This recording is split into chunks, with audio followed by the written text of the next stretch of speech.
Israel के रक्षा मंत्री ने गाजा संसद पर कब्जे के बाद क्या बयान जारी किया, वो भी जानना चाहिए। उन्होंने कहा कि आईडीएफ गाजा पर फुल कंट्रोल की स्थिति में आ चुकी है। हमास के पास इजरायली सेना को रोकने के लिए अब कुछ भी नहीं है।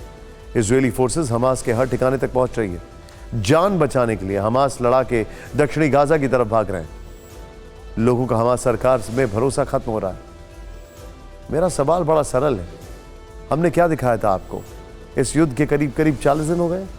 ये वही इजराइल है जिसने Gaza, West Bank, Lebanon, Syria, कई सारे 6 मुल्कों को एक साथ 6 दिन में निपटा दिया था, और आज 40वां दिन है।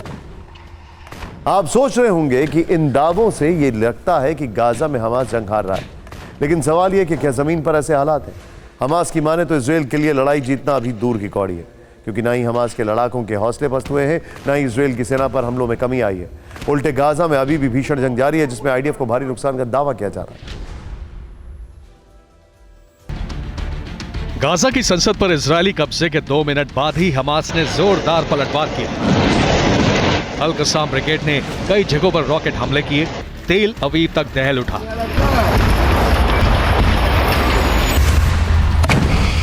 अल कसाम ने गाजा में भी काउंटर अटैक किया। आईडीएफ की ग्राउंड फोर्स को आरपीजी से निशाना बनाया। इस हमले में आईडीएफ के कई सैन्य वाहन नष्ट किए, कई सैनिकों के मारे जाने का दावा किया।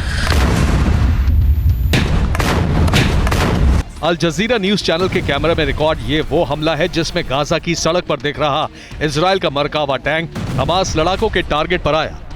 रॉकेट हमले में आईडीएफ टैंक पूरी तरह तबाह हो गया। इजरायली टैंकों की तबाही की एक और तस्वीर देखिए। इस तस्वीर में एक दो नहीं कई नष्ट हो चुके टैंक नजर आ रहे हैं। इस तस्वीर के साथ दावा किया गया कि अल शिफा अस्पताल की जमीनी लड़ाई में आईडीएफ को भारी नुकसान हुआ।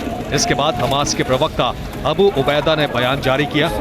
हमारे लड़ाकों ने गाजा की लड़ाई में बीते 24 घंटे में ही इजराइल के 20 बख्तरबंद वाहन उड़ा दिए। हमास के मुताबिक ये 24 घंटे की लड़ाई में नष्ट हुए टैंकों और बख्तरबंद वाहनों का डेटा है, जबकि हमने आपको एक दिन पहले 8 नवंबर तक की वास्तविक स्थिति सैटेलाइट इमेज के जरिए दिखाई थी। हमने आपको बताया था कि 3 नवंबर तक गाजा में जहां इजराइल के 383 टैंक तैनात थे, वहीं 8 नवंबर तक आते आते इनमें से 88 टैंक अचानक गायब हो गए। यहां गायब होने का मतलब उनके तबाह होने से है।